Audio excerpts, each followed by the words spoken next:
Perfecto. Lo que hablé con Ruby, lo que me pidió es que diera más o menos una actualización del tipo de ablación, o sea, del tipo de tratamientos que se pueden realizar para cirugía terapéutica, en particular para el queratocono, que parece que es una indicación que está cada vez más en boga y que además en el entorno de América Latina tiene bastante buena resonancia. Hay distintos métodos que vamos a ver y lo que no pretendo es explicar lo que es el queratocono ni el crosslinking. En eso hay expertos mucho mejores que yo. Emilio Torres va a hablar después y os va a contar cosas muy interesantes acerca de la técnica del crosslinking. El queratocono es una patología corneal progresiva en general y el crosslinking se usa, pues, por lo menos desde el año 97 para intentar reducir la progresión o incluso pararla por completo. Hace más de 20 años que se está utilizando y la evidencia es cada vez mayor de cuándo funciona, cuándo no y por qué funciona. Y es una terapia que, desde luego, ha cambiado el esquema de la cirugía del queratocono en los últimos años. Además del crosslinking en sí, para parar el queratocono e incluso para tener un efecto ligeramente terapéutico de la superficie corneal, muchas veces se combina con otras técnicas. Una pregunta que se hace desde hace muchos años es realmente viable y recomendable combinar la ablación láser en patologías corneales progresivas. Bueno, también aquí la evidencia va aumentando. Hay una serie de publicaciones.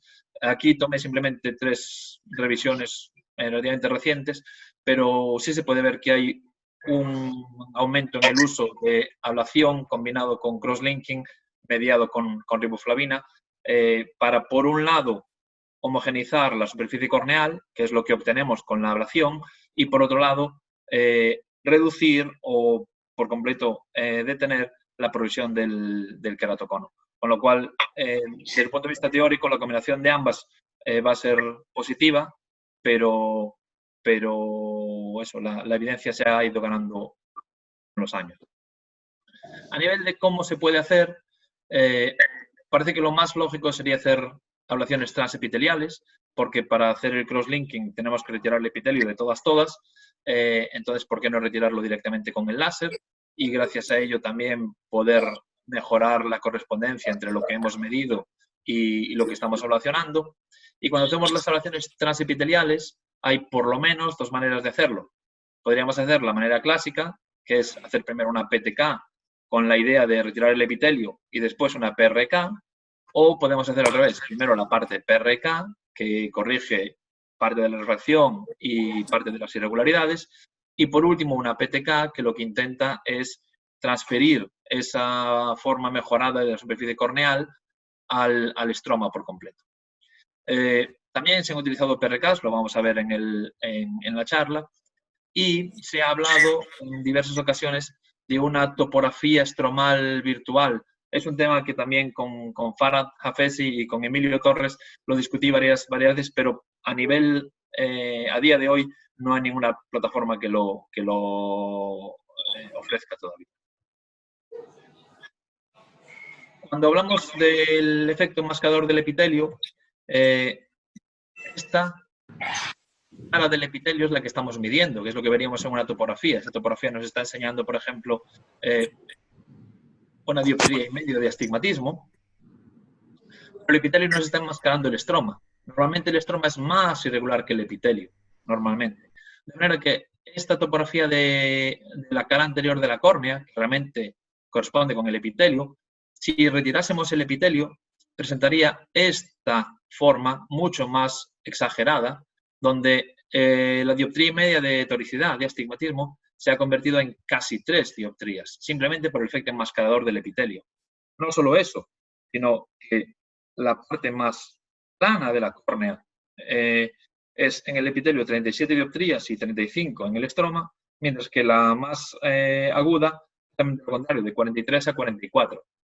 Con lo cual, la irregularidad superior inferior era de casi 6 dioptrías en la topografía, pero realmente en el estroma llega a ser de 9 dioptrías. Ese es el efecto enmascarador del epitelio y ese efecto precisamente es el que le da una mayor ventaja al uso de técnicas transepiteliales.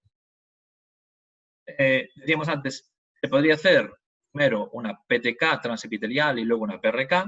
Lo que pretenderíamos es traer la forma del epitelio primero al estroma y luego regularizar el estroma a la forma final.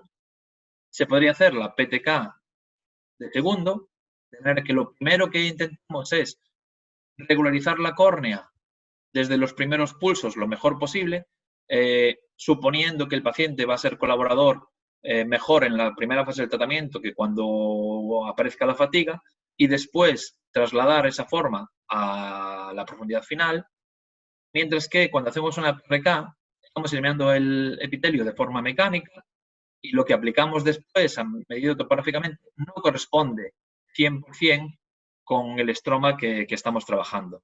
Eso se podría mejorar si utilizásemos, como decíamos antes, la topografía virtual del estroma, en caso de que se llegue a poder medir con fiabilidad. Por eso la PRK parece no tan adecuada como las otras técnicas. ¿Y qué pasa con el LASIK? En el LASIK el epitelio no está retirado, con lo cual podría tener alguna ventaja, pero el epitelio seguiría siendo tan irregular como era anteriormente. Y el Local Wavefront, pues lo vamos a ver en una de las técnicas, no se corresponde con lo que medimos en la topografía, pero sin embargo sí puede tener ventajas en el sentido de que de manera indirecta está también compensando los efectos de la cara posterior de la córnea. Lo que intentamos cuando estamos practicando estos tratamientos terapéuticos es una estabilización de la córnea. Eso lo conseguimos con el crosslinking, decíamos, para frenar o interrumpir por completo la progresión. Una regularización de la córnea. Eso lo conseguimos con la ablación personalizada transepitelial. Una reducción del astigmatismo, tanto regular como irregular. Eso lo conseguimos tanto con la parte terapéutica como con la parte refractiva de la ablación. E incluso una reducción del desenfoque, que es claramente la componente refractiva de la ablación. Vamos a ver técnicas tanto de PTK como de trans-PRK tratadas solamente con esfera y cilindro, como Wavefront Guided, con Ocular Wavefront, como Topo Guided con Corneal Wavefront. Todas esas opciones las vamos a ver. Pero yo os puedo explicar cómo manejar el Amaris o cómo extrapolar algo a otro láser que no fuera el Amaris. Sin embargo, las decisiones clínicas siguen estando en vuestra mano. ¿Qué tipo de zona óptica utilizar? ¿Utilizar una zona óptica pequeña con la idea de salvar tejido o una zona óptica grande con la idea de que la patología corneal afecta a toda la córnea? Es difícil discutir que el queratocono ocurre solamente en el punto donde se ha debilitado la córnea, sino probablemente la córnea está enferma en su totalidad. Lo mismo ocurre con la aplicación de mitomicina, tanto en la concentración como en el tiempo de duración, y si se va a hacer crosslinking simultáneo, secuencial, o primero una técnica, luego la otra, según cómo evolucione. Ese tipo de decisiones son de nivel médico y hay que tomarlas en función de cada paciente. La primera técnica que quería discutir es el TREC, el Topo Guided Removal of Epithelium en queratocono. Es una técnica que Rohit Shetty publicó en el 2018 en Córnea. No quiere decir que sea de uso exclusivo por él, pero se trata simplemente de, en base a la topografía, determinar el tamaño del cono.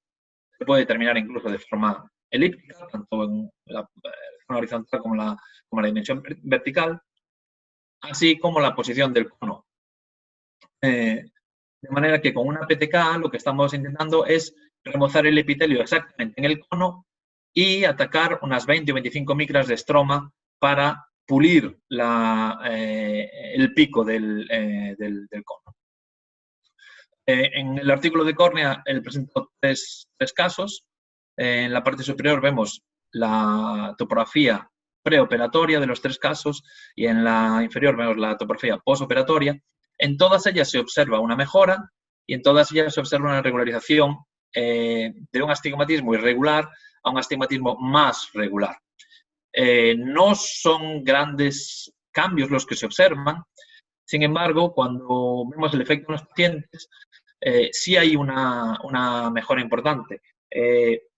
Se podría decir que el coste-beneficio, la razón coste-beneficio de este tratamiento es exageradamente buena, porque estamos retirando el epitelio en una zona muy pequeña, estamos tratando el estroma solamente en 20 o 25 micras y aún así estamos consiguiendo regularizaciones que redundan en una mejora tanto de la agudeza visual sin corrección como de la agudeza visual con corrección, con reducción del astigmatismo en particular, probablemente por el efecto comático del cono. Si pensamos qué es lo que tenemos con esto, esto sería la topografía preoperatoria. Aquí vemos la zona del cono. Los colores están invertidos porque realmente es un mapa de wavefront y no una topografía. Pero esta es la zona del cono y lo que estamos pretendiendo es planificar un tratamiento que cuando lo apliquemos sobre la córnea exactamente cubra el cono, con una PTK simplemente. Insisto, la mayor ventaja de este es el coste-beneficio, porque estamos retirando muy poca cantidad de tejido y pese a todo estamos dando una mejor calidad visual al paciente posoperatoriamente.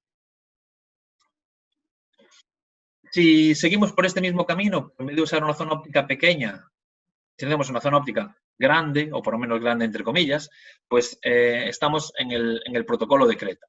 En el protocolo de Creta, que originalmente se hizo con el Wavelight, con el Allegretto, se realiza una PTK en unos 7 milímetros de tamaño y con una profundidad de 50 micras. Es cierto que el epitelio suele ser menos que 50 micras, de manera que también estamos rasurando la parte superior del cono. Y al mismo tiempo estamos retirando el epitelio en los 7 milímetros, que es lo que nos va a facilitar el crosslinking posterior. Nuevamente, realizamos la simulación y lo que hacemos es simplemente retirar el epitelio más o menos centrado alrededor del cono. Los resultados también son buenos, sobre todo porque solamente estamos haciendo 50 micras de ablaciones totales, lo que significa unas 5 o 10 micras de ablación en el cono, y estamos maximizando el efecto terapéutico de la estabilización del crosslink. Si jugásemos con estas 50 micras y aceptásemos poner 60 o 70, pues estaríamos retirando más cantidad de tejido en el cono, pero además estaríamos también atacando el estroma en una zona más amplia, a pesar de mantener los 7 milímetros de zona, simplemente porque el epitelio crece de forma irregular alrededor del cono. Entonces, no sería solamente atacar más estroma en profundidad, sino también en área. ¿Dónde está el nivel ideal entre las 50 o las 70 micras? Es difícil de determinar, pero que se sepa que a través del control de la profundidad se controla también el área que estamos atacando del cono. Si seguimos avanzando en ese camino, pues Miguel Requiqui defiende el StarX Protocol. En el StarX Protocol lo que él intenta es hacer una ablación transepitelial en una zona óptica no muy grande, de 6,5 milímetros, personalizada por topografía, con 50 micras de PTK, 50 micras de epitelio y una ablación no centrada alrededor del vértice corneal, sino descentrada para que esté lo mejor distribuida alrededor del cono. Samuel, perdón que te interrumpa. ¿No ves un recuadro negro que está impidiendo que se vea el slide completo? Estamos recibiendo ese comentario. ¿Es posible quitarlo? ¿Este? ¿Mejor? No. A la derecha del slide. A la derecha del slide. Listo. Ya se fue sí. para abajo. Vale. Gracias. Lo que se trata con el StarX Protocol es regularizar alrededor del cono, ya en una forma de RK con topografía, guiada por topografía. Esto se obtiene realmente simplemente jugando con la pirámide y con la refracción, y lo que se intenta al final es, en una zona de 6,5 milímetros, igualar esta forma con este ala superior, lo que estamos viendo en la ablación realmente. Una regularización, no sé si se puede eliminar realmente así probablemente sea como se ve al completo. Tiene una regularización local alrededor del cono y que se extiende tanto como hayamos elegido como zona óptica. Para Miguel era importante no ir muy profundo, con lo cual él se queda en 6 milímetros y medio de zona óptica para hacerlo más local alrededor del cono. Decíamos al principio, vamos a hablar también de Ocular Wavefront. Bruce Allen publicó también hace un par de años, en el 2018, una técnica similar, pero utilizando Ocular Wavefront en vez de Cornell Wavefront. Él utilizaba la zona óptica más amplia que le permitía el Ocular Wavefront que había cargado, sobre todo porque en un estudio piloto, en entorno simulado, el cambio del tamaño de la zona óptica no afectaba mayormente a la profundidad en el lugar del cono. Por eso tendría una zona óptica amplia y de hecho vemos que el promedio de la zona óptica en esta serie es de 7,18 milímetros, es razonablemente amplia para queratoconos. Además de eso, no usó Ocular Wavefront porque lo considerase mejor, sino que utilizó Ocular Wavefront comparando primero la profundidad que necesitaba el Ocular, comparándolo con el Cornell Wavefront, que lo vemos en la tabla, y determinó que en todos los casos que trató el Ocular Wavefront retiraba menor cantidad de tejido que el Corneal Wavefront. Probablemente, como decíamos antes, por el efecto compensatorio de la cara posterior de la córnea. Y es por ese motivo que utilizó todos con Ocular Wavefront. Los resultados fueron muy buenos. Si vemos la diferencia tomada a través del Pentacam, vemos realmente que a fin de cuentas lo que se hizo en todos los casos fue una corrección de coma y de aberración esférica y parcialmente de esfera y astigmatismo. Se mejoraron aproximadamente 2 líneas de agudeza visual mejor corregida, se redujo tanto la esfera como el cilindro y pese a todo, como veíamos, solamente unas 35 micras de ablación en el cono, en la zona estromal, fueron retiradas. Lo que intenta este caso es parecido al StarX Protocol, pero en Ocular Wavefront para ahorrar tejido y en una zona óptica amplia. Nuevamente vemos que de lo que se trata es de simular esta zona lo mejor posible. Mínima profundidad y una regularización en una zona óptica amplia. Con otros equipos he intentado el extremo contrario. En zonas de 1 o 1,5 milímetros, regularizar la zona central de la córnea e irse hasta los 9 milímetros solamente con una transición. Eso se ha intentado hacer con otros equipos y si lo trasladásemos a la Amaris, pues como no podemos hacer zonas de milímetro y medio, sería coger los 4 milímetros, que es la mínima que tiene el Amaris, y realizar el mismo juego. En principio puede funcionar, sin embargo vemos que esta ala de la ablación no la querríamos tener ahí. Ahí lo que tendríamos que tener es este pasillo, este corredor, donde apenas no hay ablación, se correspondería con esta zona que ya está plana en la topografía. Con lo cual, si bien es viable, hay que tener en cuenta si la ablación se corresponde o no con el patrón topográfico que hemos obtenido. En este caso, a mí no me convencería en demasía. La idea es una cantidad de tejido mínima, por eso ellos reducen la zona óptica incluso hasta 1,5 milímetros, y una regularización sobre todo local, nuevamente alrededor del cono. Aslanides publicó una serie donde hizo trans-PRK, o sea, ablación transepitelial, usando solo aberration free, o sea, basando solamente en esfera, cilindro y eje. Quimionis llama al mismo tipo de ablación con el Wavelight el protocolo CRETA Plus.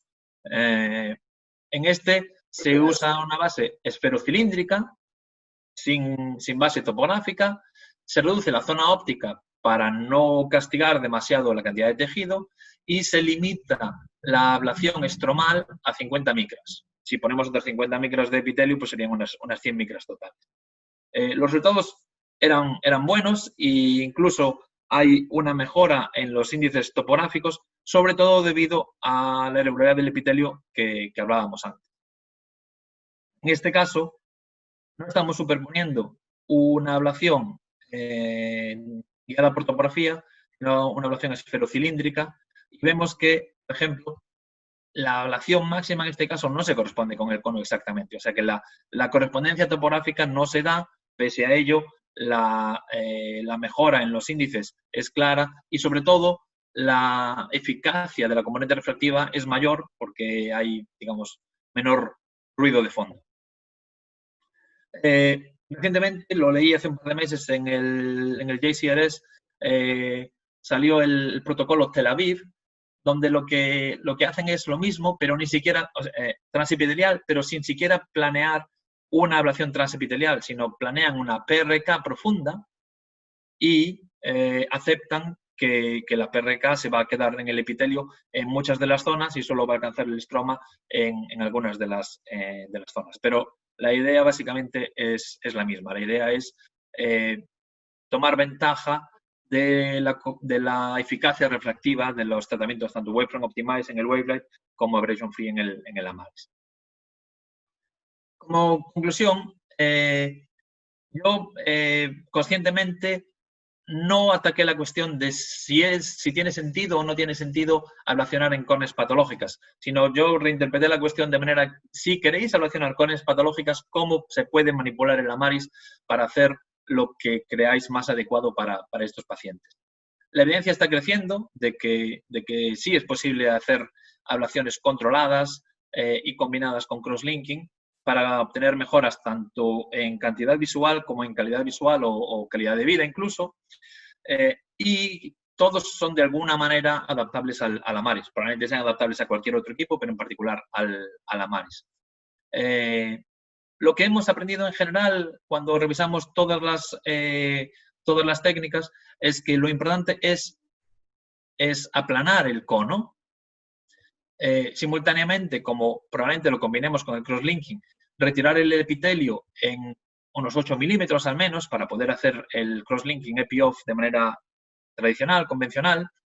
Hemos visto también que la ablación en el cono no depende en gran medida de la zona óptica seleccionada, lo que nos lleva a defender las zonas ópticas amplias. Y vemos que si bien el ocular wavefront ahorra tejido con respecto a la topografía corneal, ambos ahorran tejido con respecto a la aberration free. O sea que en estos casos en particular, Customize parece ser más adecuado. Y se podría usar el cono o el ápex en vez del vértice o la pupila para aumentar la simetría del tratamiento. Esto lo aprendimos, por ejemplo, en el Starex protocolo. Y si tenemos todo esto en cuenta, pues a lo largo de los años yo desarrollé una manera de planificar los tratamientos que se basa justamente en las premisas que vimos anteriormente, que sería usar una trans-PRK, hacer una ablación que no supere los 100 micras en total, lo que supone más o menos las 50-50 de epiestroma, y modificar el epitelio para que no llegue a tener 50, sino solamente 40 micras, de manera que puedo invertir 60 micras en personalizado para obtener las mismas 100 en total, y empezar con una zona óptica de 7 milímetros y medio. En el caso de que no consiga llegar el objetivo de por debajo de 100 micras, pues bajar a 7 milímetros, y etcétera, etcétera. Pero es más fácil de ver muchas veces con una serie de gráficas en vez de contexto. Cuando realizamos el planteamiento en la zona óptica amplia con el epitelio que habíamos dicho, vemos la zona en el cono y el ala superior. Queríamos tener 100 micras de máxima, estamos haciendo 12, es demasiado profunda. Lo que haríamos si siguiéramos, por ejemplo, el protocolo de Atenas, que no lo tuve en cuenta porque todo el mundo lo conoce, pues lo que haríamos sería reducir la zona óptica a 5 milímetros y medio o 5,8 milímetros y así ahorraríamos tejido. Pero no es lo que queremos hacer. La zona óptica amplia nos parece razonable para mejorar la regulación de la córnea en toda su extensión.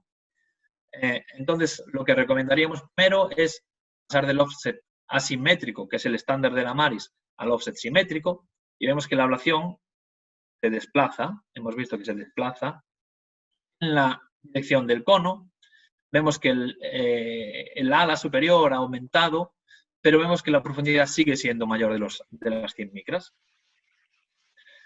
Como vemos que nos hemos quedado de las 100 micras, miramos en qué dirección está el cono con respecto a la ablación.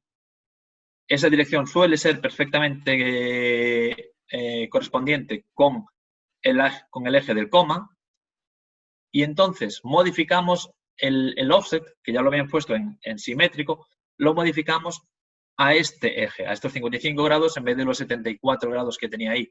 Y no solo eso, sino que lo aumentamos lo mayor posible, parecido a como decía el StarX Protocol. Ahora tengo 1 milímetro de offset, es el máximo que permite la Maris, a 55 grados, que es el eje del coma, y vemos una ablación que es más centrada alrededor del cono. El ala superior vuelve a ser más pequeña, la profundidad en el cono se redujo. Parece que aquí quiere salir un ala, digamos, simétrica a esta, aunque no llega a alcanzar la misma profundidad, y hemos ahorrado tejido a pesar de mantener los 7 milímetros con 20 de ablación. Cuando mejoramos esto utilizando el manager con la refracción y la pirámide, vemos que todavía somos capaces de localizar más la ablación alrededor del cono, de reducir todavía más el ala superior, y al final tenemos una ablación que no supera las 100 micras, que es lo que queríamos, que se centra únicamente en el cono, alrededor solamente que quita el epitelio, que es lo que necesitamos para el crosslinking, y aquí tiene un ala superior, pero lo más pequeña posible, y pese a todo, tenemos una zona óptica amplia, tanto para el crosslinking como para regularizaciones intermedias en toda la zona periférica. En este caso, estamos llegando a ver nuevamente lo mismo, una correspondencia máxima entre la topografía y la ablación. Esto corresponde con el cono. Este corredor que dejamos casi sin ablacionar corresponde con la zona que ya estaba aplanada anteriormente. Y nuevamente estamos hablando de una zona óptica de 7 milímetros con 20, que va a ayudar a que la córnea en global presente un aspecto mucho más natural. Como en todos, esta técnica también lo que persigue es retirar la mínima cantidad de tejido, pero con una regularización global y con una reducción de la componente refractiva. Digo reducción, nunca es raro que podamos atacar la componente refractiva en su totalidad, pero sí una reducción que va a facilitar que el paciente después pueda mejorar su visión, pues muchas veces con lentes de contacto o con lentes esclerales o con algún otro tipo de terapia secundaria. Y muchas gracias por el tiempo y por haberme permitido participar en este evento de ROCOL y de toda América Latina. Muchas gracias. Muchas gracias, Samuel. Dentro de las preguntas, ahí estaba viendo que el doctor Izquierdo quiere preguntar algo. Adelante, Luisito. Hola. No, primero felicitar a Samuel. Bueno, Samuel, a otra gente que no lo conoce, es un gurú en la parte de óptica y realmente he podido resolver muchas dudas con él. La experiencia nuestra actual, justamente para ablaciones topoguiadas, realmente está yendo muy, muy bien. Estoy muy contento con los resultados. Y mi pregunta sería, Samuel, porque creo que hay muchos de los médicos que pueden tener la misma, sería, ¿tú crees que la compañía, en este caso Schwinn, pueda ir o esté pensando en desarrollar algún sistema de ablación guiada incluyendo el epitelio? Sí y no. Sí estamos pensando en cómo incluir el epitelio, pero lo que no sería, por lo menos en nuestra filosofía, lo que no sería es retirar el epitelio con el láser tal y como lo harías manualmente con una PRK, porque si lo haces así, de hecho, eliminas la ventaja del efecto máscara del epitelio. Si vamos a darte un láser que retire el epitelio tal como hace una PRK, estamos obligados a tener la topografía estromal, que a día de hoy no está disponible y no es 100% confiable en las simulaciones que se han hecho hasta ahora. Pero sí tener en cuenta el epitelio desde el punto de vista global, saber cuánto es el epitelio mínimo, dónde está, cuánto es el epitelio máximo, dónde está, y poder realizar la ablación más adecuada para retirar el epitelio en toda la extensión, en todos los puntos, de manera que ya tengamos un efecto regularizador, pero no estemos ablacionando epitelio o estroma además de forma innecesaria, ¿no? En el caso de los queratoconos, el epitelio no suele ser 55 micras, suele ser 40, 36, 42, y con todo eso es con lo que están jugando todas las técnicas. Cuando hacen 50 micras realmente están dándole 10 micras en el estroma por encima del epitelio. En ese sentido, tenerlo en cuenta sí es viable y muy razonable, pero tenerlo en cuenta como un mapa punto a punto, todavía no estamos ahí. Samuel, tenemos una pregunta del doctor Pedro Iván Navarro, de Colombia, que menciona que si los conos son excéntricos, ¿por qué hacer una ablación central y por qué no pensar en hacer un tratamiento descentrado justo al ápex del cono? Sí, estoy muy de acuerdo. Durante mucho tiempo lo estuvimos discutiendo. Esa filosofía es tanto lo que sigue la PTK de Shetty, con el nombre de Trek, como el StarX Protocol, como incluso la metodología que enseñé yo al final. Desde mi punto de vista, si utilizamos el cono como referencia, morfológicamente funciona, pero estamos eliminando cualquier correspondencia entre eso y la visión o la refracción del paciente. Por eso, en mi manera de verlo, yo no lo utilizaría de entrada, pero si mi ablación es demasiado profunda o no se corresponde con la morfología que yo espero, entonces sí que intentaría moverlo hacia el cono para poder regularizar más, para poder ganar simetría, para poder ahorrar tejido. Pero la mayoría de los casos, por lo menos de la gente que me contacta a mí, quieren tanto mejorar la calidad visual del paciente como reducir la refracción. Por eso, usar el vértice corneal sigue siendo razonable para mí de entrada, y cuando eso falla, entre comillas, cuando no alcanzamos el objetivo deseado en la planificación, entonces movernos hacia el cono. Pero desde el punto de vista morfológico tiene mucho sentido, y tanto Miguel Requiqui como Rogi Shetty son defensores de ello. Lucho, tú también querías trabajar en esa idea hace algún tiempo. No sé si la llegaste a trabajar. Sí, justo el paper ya lo estamos enviando, ya tiene más de un año, y lo que hicimos fue lo que tú mostraste, pero en este caso lo que hicimos fue guiar el PTK, ¿sí? Guiado de acuerdo a la cara posterior de la córnea del cono, ¿sí? Uh-huh. Entonces, pero que me parece también que podría ser interesante, o sea, en los casos de crosslinking lo estamos haciendo, para tratar de aplanar con mayor razón esa zona y que la impregnación de la riboflavina sea mejor en esa zona, y la zona teóricamente buena, la córnea, tenga la menos irradiación de crosslinking, ¿no? Protegida por el epitelio. Más o menos ese es el concepto. Sí. Pero la facilidad con el Schwinn de poder guiar hacia donde tú quieres y dibujar la zona de PTK me parece interesante para varias aplicaciones, ¿no?